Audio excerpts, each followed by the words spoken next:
Quattro. Hi everyone, I'm Dele Tanda, I'm CEO of metaMe. Data has become money, but the problem is we don't have a way to own or spend our data in the way that we do our money.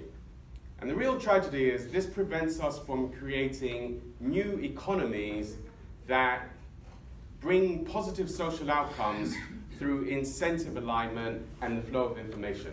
Let me tell you about a game I discovered recently to illustrate my point. So this is called the game of death. Now, there are 5 things you need to understand about the game to play. First thing is, it has an economy, the illness economy. And the aim of the game is to grow the economy. Second thing, it has a currency. We'll call this ill coin. Now the interesting thing is that you can only use ill coin to buy things that make you really sick.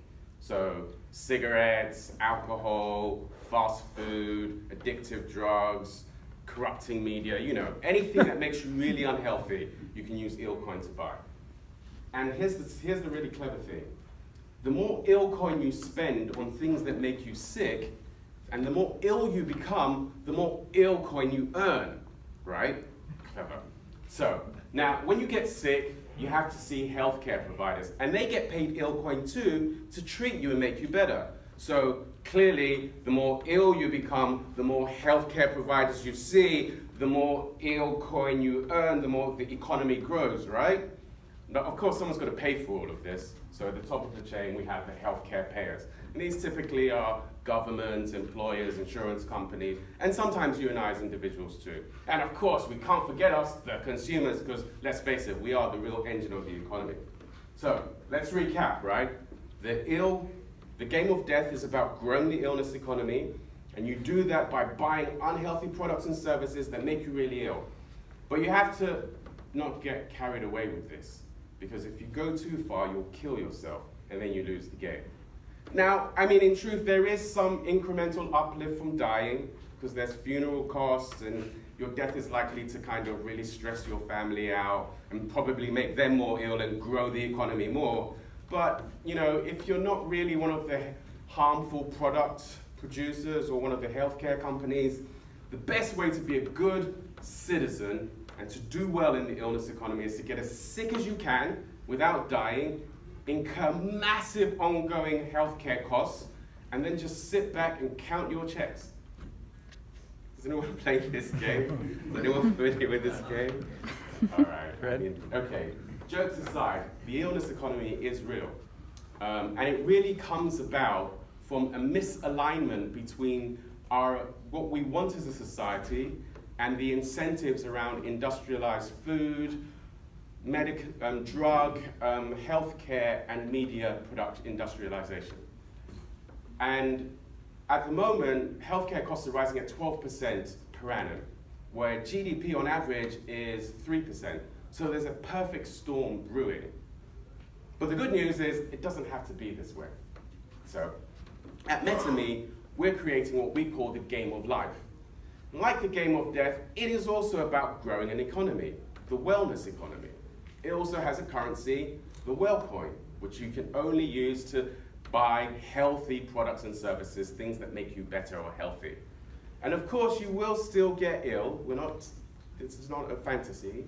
But in our economy, healthcare providers get rewarded for making you healthy, not just for treating you and pumping you full of drugs. Now, of course, this really is appealing to healthcare payers because healthcare payers are able to reduce healthcare costs. And not only do they pay to reduce healthcare costs, they pay to prevent you from getting ill in the first place. And then finally, the citizens in our network are prosumers because they not only consume wellness, but they also produce wellness. So how do we do this? Well, essentially, recap, the primary objective of the wellness economy is to reduce health costs, increase wellness, and grow the economy accordingly. But as I say, how do we do this? Well, 2 fundamental building blocks, programmable money and programmable data. This enables us to create an incentive framework that aligns the interests of all players in the ecosystem and enable information to flow and incentives to flow in a seamless manner. Upon this, we then build an operating system which is underpinned by individualized AI and a marketplace of products and services. We then use this to build an app which creates this outcomes-based incentive model, which is primarily underpinned by personalized incentives, personalized wellness plans, and personalized support. This in itself becomes the anchor of a network, where we then align all of these service providers, payers, and consumers or prosumers to create an incentive framework that's seamless and achieves the interests of both the payers and the prosumers in the economy accordingly. If you'd like to learn any more about it, please feel free to contact me at metame.com or info@metame.com, and we'll be here to take your questions and talk to you afterwards.